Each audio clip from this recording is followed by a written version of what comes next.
This is the iPlay 80 Mini Ultra from Alldocube, a compact tablet with a nice 8.8-inch display.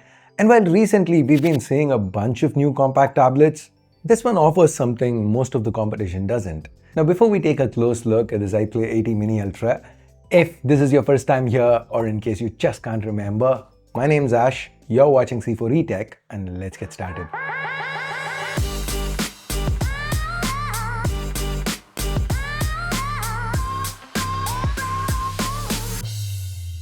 I absolutely love this form factor. It's light, it's compact, it's comfortable, it's perfect to hold in hand when on the couch, while still giving you a substantially larger screen compared to your phone. Now this is a very familiar form factor to me because for the last 4 or 5 years, I've been using tablets exactly like this. It's either been Lenovo's Y700 series or now the Red Magic Astra. So I found myself right at home with this iPlay. Whether it's watching movies in bed or doing some quick work on the couch, especially in portrait, this form factor is great. It's perfect for reading comics, by the way, slim and light. Hell, even when walking around, when the overall footprint is this small, it's easy to avoid getting your fingers on the screen, or you could just grab it like this, if your hands are big enough. Now, this tablet, what's special about it is that it brings one feature to the table that most of the competition don't, and that's cellular connectivity. So yes, you can make calls with it if you wanted to. You can't use it this way since there is no earpiece per se, and I really don't know who's gonna wanna do this. But hey, you can connect a pair of earphones, Type-C or Bluetooth since there is no headphone jack, or take calls via the speaker. And for video calls, the 5-megapixel selfie camera, it's nothing special, but gets the job done with full HD video. Now, of course, for most tablets, the make it or break it part of it, the most important aspect, or rather a very important aspect, has got to be the screen. And I feel Alldocube's done quite a good job here.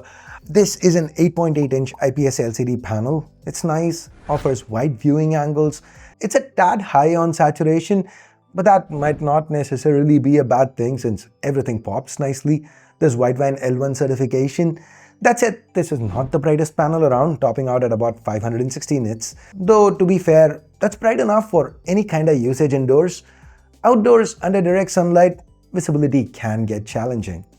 Now the stereo speakers here were surprisingly good, rich, reasonably loud, so the media experience, I was happy with it. And the battery life too, I definitely rated above average. Despite being a sleek, compact tablet, there's a 7200 mAh battery here with support for charging at up to 33 watts. Though Alldocube only includes a 20-watt charger in the box, which I'm not really going to complain about.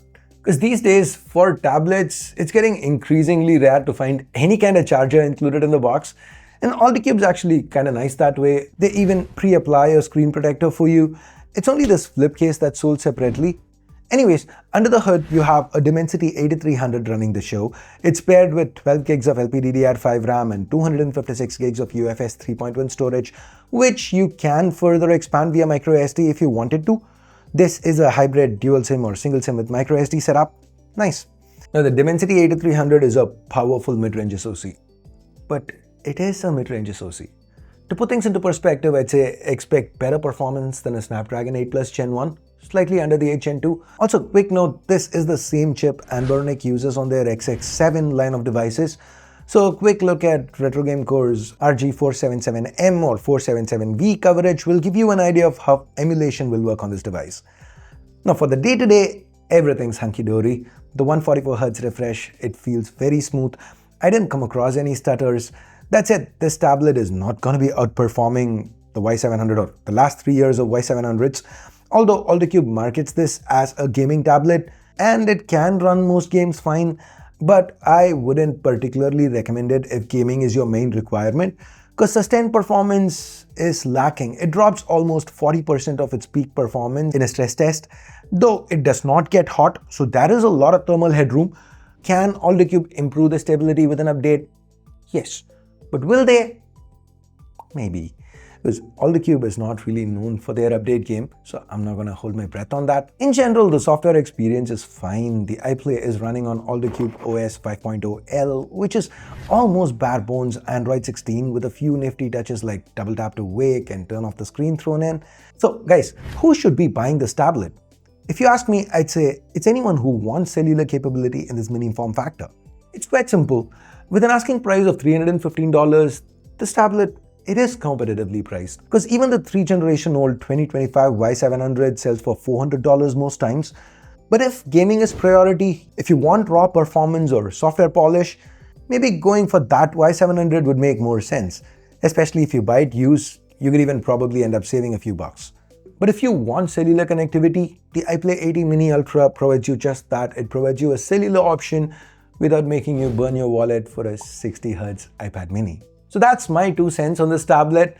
And if you noticed, throughout this, when I was writing the script, I kind of went out of my way to try to avoid saying the name of this tablet because I didn't really like the naming.